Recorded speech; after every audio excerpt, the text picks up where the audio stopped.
हरे कृष्ण। आइए हम आज माता रानी की महिमा सुने। नवरात्रि आरंभ हो चुके हैं। आप सभी भक्तों को बापू जी सरकार की ओर से इन पवित्र दिनों की, माता रानी के नवरात्रों की अनगिनत अनगिनत अनगिनत और अनगिनत बधाई हो। माता रानी की हम सबों पे बड़ी दया है, बहुत दया की उन्होंने कि इस पृथ्वी का भार हल्का किया, इस पृथ्वी पे होने वाले अत्याचारों को मिटाया। महिषासुर, चंडमुंड, रक्त बीज, इन बड़े बड़े असुरों का माता रानी ने नाश करके हम सबों की रक्षा की, क्योंकि वे हमारी माँ है और हम उनके बच्चे हैं। उन्होंने हमेशा हमें बचाया है, हमारी रक्षा की है, हमें प्रोटेक्ट किया।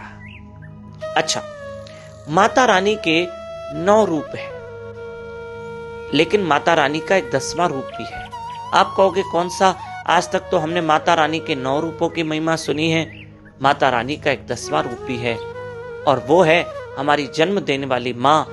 वे भी माँ दुर्गा का ही एक रूप है। देखो, जब हम वैष्णो देवी जाते हैं ना माता रानी के दर्शन करने, तो माता रानी हमसे बहुत प्रसन्न होते हैं। कैसे कि हम इतनी सारी सीढ़ियां चढ़ के माँ वैष्णो देवी के दर्शन करने जा रहे हैं, तो माता रानी तो हमसे अवश्य खुश होगी।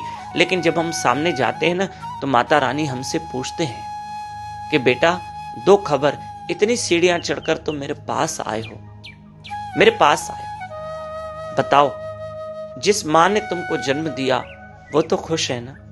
अगर वो तुमसे खुश है ना, तो मैं तुमसे अवश्य खुश हो जाऊंगी। घर बैठी माँ, जन्मदात्री माँ के चेहरे पे मुस्कान लाओ, तो माँ दुर्गा के चेहरे पे मुस्कान आ जाती है।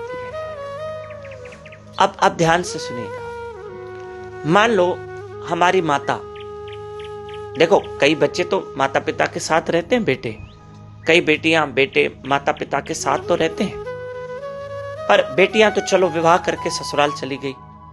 लेकिन बेटों की हम बात करें, बेटों की अगर हम बात करें, तो कई बेटे ऐसे होते हैं जो माता पिता के साथ नहीं रहते हैं, पर वे चलो माँ बाप की सेवा भी करते हैं, माता पिता की खातिरदारी करते हैं, उनकी सेवा करते हैं, उनकी रेस्पेक्ट करते हैं। भले वो दूर रहते हैं, कहीं उनका घर दूर है, वो जॉइंट फैमिली में नहीं रहते हैं, पर वो माता पिता की रेस्पेक्ट करते हैं। तो यही तो औलाद का धर्म है। हमारी माता 2nd फ्लोर पे रहती है, लेकिन बेटा रोज जाता है, वो 2nd फ्लोर पे जाता है और शॉप या अपनी जॉब पे जाने से पहले अपनी माता के दर्शन करके, अपनी माता के पांव छू के फिर किसी काम धंधे पे लगता है, अपने कार्य पे लगता है, अपनी ड्यूटी पे लगता है। सुनिएगा, ये जो बेटा रोज 2nd फ्लोर की सीढ़ियां चढ़ के अपनी माता से मिलने जाता है, माँ का हालचाल लेने जाता है, समझना वो 2nd फ्लोर की जो सारी सीढ़ियां हैं ना, वो माँ वैष्णो देवी मंदिर की सीढ़ियां हैं। और अगर मेरी माँ जो जन्मदात्री माँ खुश है, तो मेरी पहाड़ों पे बैठी माँ दुर्गा मुझसे अवश्य खुश होगी, आपसे अवश्य खुश होगी। यही आज ये नवरात्रों का संदेश है।